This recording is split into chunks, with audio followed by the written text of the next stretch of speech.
Assalamualaikum warahmatullahi wabarakatuh. Apa kabar saudara-saudaraku semua? Semoga kita senantiasa mendapat bimbingan Allah menuju jalan yang lurus.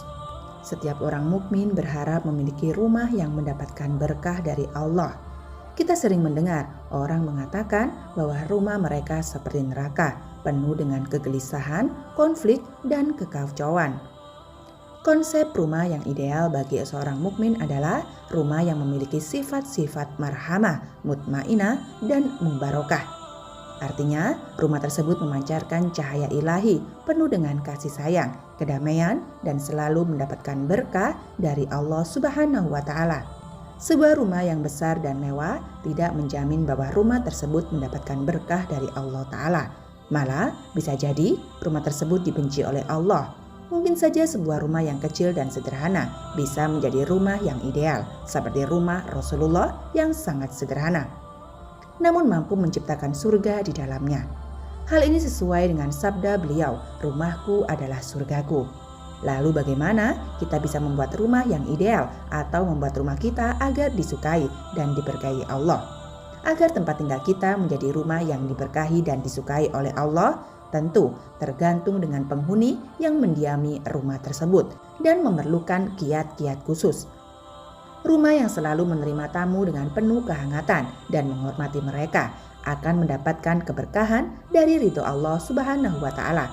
Ketika pintu terbuka lebar, suasana rumah penuh dengan senyum, salam, dan keramahan. Tamu-tamu dihormati sebagai karunia, dianggap sebagai anggota keluarga yang baru ditemui. Allah menyukai rumah seperti ini karena pada setiap interaksi, keikhlasan dan kesopanan selalu terpancar aura positif, meresap menenangkan jiwa yang lelah dan menumbuhkan persahabatan yang tulus.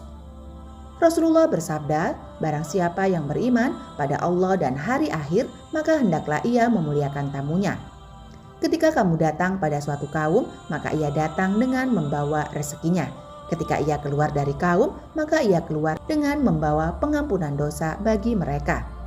Beliau juga bersabda, "Sesungguhnya para malaikat senantiasa memohonkan rahmat kepada Allah untuk seorang di antara kamu selama hidangannya masih diletakkan, belum diangkat untuk disimpan.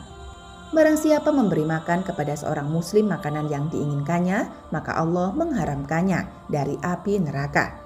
Apabila Allah menghendaki kebaikan untuk suatu kaum, maka akan diberi hadiah berupa tamu yang akan singgah dengan membawa rezekinya dan pulang pun dengan rezekinya.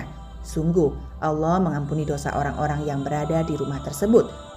Masa toleransi bertamu adalah sehari semalam, sedangkan untuk menginap diizinkan sampai 3 hari. Namun jika lebih dari itu, maka dianggap sedekah. Allah juga menyukai rumah-rumah yang dikelilingi oleh pepohonan hijau yang indah. Pepohonan adalah simbol kehidupan yang tumbuh dan memberikan rasa kedamaian bagi pemilik rumah. Dengan adanya pepohonan, udara menjadi lebih sekar dan lingkungan menjadi lebih sejuk. Tak hanya bermanfaat untuk berteduh, oleh musafir, pohon juga menjadi makanan bagi makhluk lain, ciptaan Allah. Dari Anas bin Malik, Rasulullah bersabda, "Tidaklah seorang muslim menanam pohon, tidak pula menanam tanaman, kemudian pohon atau tanaman tersebut dimakan oleh burung, manusia, atau binatang, melainkan menjadi sedekah baginya." Dari Jabir bin Abdullah, Rasulullah bersabda, "Tidaklah seorang muslim menanam suatu pohon, melainkan apa yang dimakan dari tanaman itu sebagai sedekah baginya, dan apa yang dicuri dari tanaman tersebut sebagai sedekah baginya. Dan tidaklah kepunyaan seseorang itu dikurangi melainkan menjadi sedekah baginya." Allah menghargai kepedulian kita terhadap alam dan menyukai upaya kita dalam melestarikan keindahan dan keberagaman ciptaannya. Bahkan penggambaran surga di akhirat kelak juga diceritakan banyak pepohonan dan air yang mengalir. Hal ini menandakan bahwa rumah yang kita tinggal tidak hanya estetik dari segi tampilan, melainkan harus bermanfaat bagi makhluk-makhluk lain. Cahaya matahari bisa menari-nari melalui celah dedaunan, burung-burung berkicau riang, dan angin berbisik lembut di antara ranting-ranting pohon. Sebuah rumah yang senantiasa dikunjungi oleh orang-orang alim akan mendapat kasih sayang dari Allah. Setiap sudut rumah akan dipenuhi oleh kehangatan ilmu dan kebaikan orang-orang yang tidur di sana. penuh semangat menuntut ilmu dan sebagai pengetahuan yang mereka miliki. Tidak hanya itu, mereka saling berdiskusi, saling memberi ide dan inspirasi, serta dorongan untuk menjadi lebih baik. Allah menyatakan bahwa tidak ada Tuhan melainkan Dia yang menegakkan keadilan. Para malaikat dan orang-orang yang berilmu juga menyatakan yang demikian. Tidak ada Tuhan melainkan Dia yang maha perkasa, lagi maha bijaksana.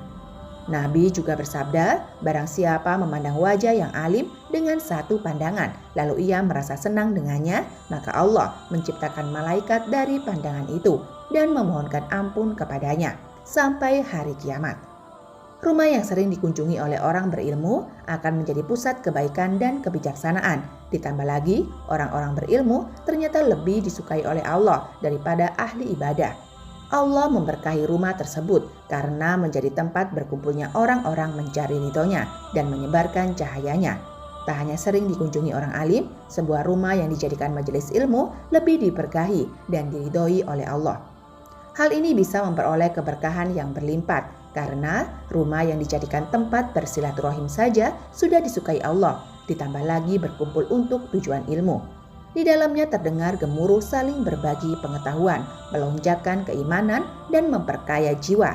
Para ilmuwan dan penuntut ilmu berkumpul dengan semangat menghidupkan hasanah kebenaran. Mereka membuka pintu bagi pengetahuan yang memberi kehidupan, menghidupkan pesan-pesan kasih dan kebijaksanaan. Nabi bersabda, siapa berjalan untuk mempelajari ilmu, maka ia akan diampuni sebelum ia melangkah dari tempatnya dengan niat karena Allah. Nabi juga bersabda kepada Ibnu Mas'ud, wahai Ibnu Mas'ud, dudukmu sesaat di dalam suatu majelis ilmu tanpa memegang pena dan tanpa menulis satu huruf pun lebih baik bagimu daripada kemerdekaan 1000 budak. Pandanganmu kepada wajah seorang yang berilmu lebih baik bagimu daripada 1000 kuda yang kau sedekahkan ke jalan Allah. Dan ucapan salammu kepada orang yang berilmu lebih baik bagimu daripada beribadah 1000 tahun. Hal ini menunjukkan bahwa ilmu adalah mutiara yang lebih mulia daripada ibadah, karena dalam beribadah, seorang hamba juga harus memiliki ilmu.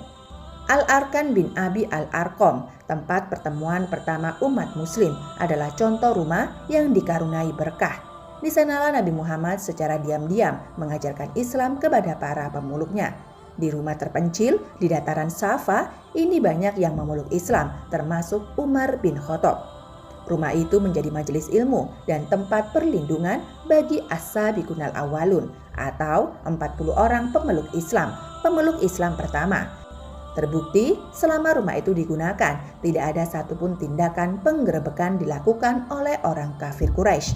Rumah yang peduli dan memperhatikan anak yatim dengan penuh kasih sayang serta kebaikan pasti akan dicintai dan diridhoi oleh Allah. Allah berfirman, tahukah kamu orang yang mendustakan agama itulah orang yang menghardik anak yatim dan tidak menganjurkan memberi makan orang miskin. Rasulullah juga telah bersabda, sebaik-baik rumah kalian adalah rumah yang di dalamnya terdapat yatim yang dimuliakan. Menurut ayat ini ada dua hal yang menyebabkan seseorang tergolong pendusta agama, yaitu menghardik anak yatim dan tidak mau memberi makan orang miskin. Namun, jika mereka diperlakukan dengan adil, diberikan kasih sayang, pendidikan yang baik, serta kesempatan untuk berkembang, Allah akan melihatnya sebagai tindakan mulia.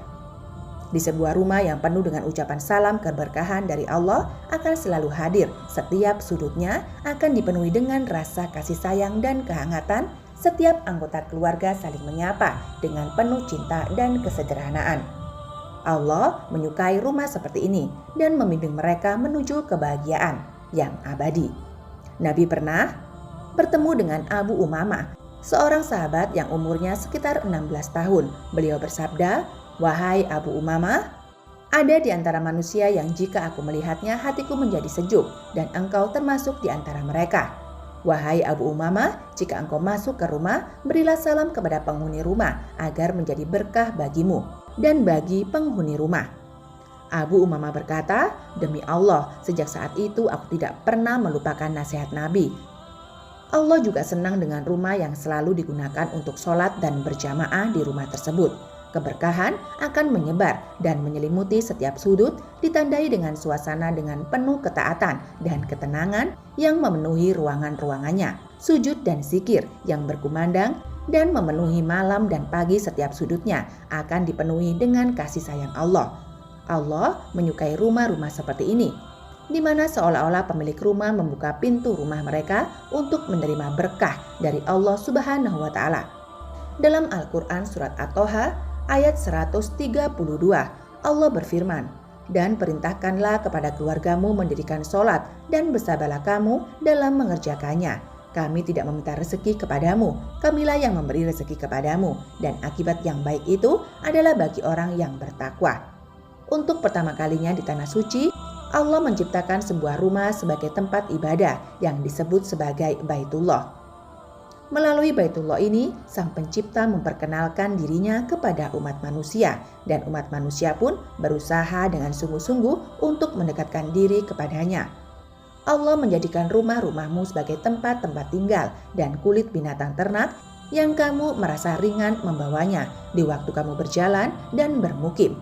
Dia juga menjadikan dari bulu-bulu domba, bulu onta, dan bulu kambing, alat-alat rumah tangga dan perhiasan sampai waktu tertentu.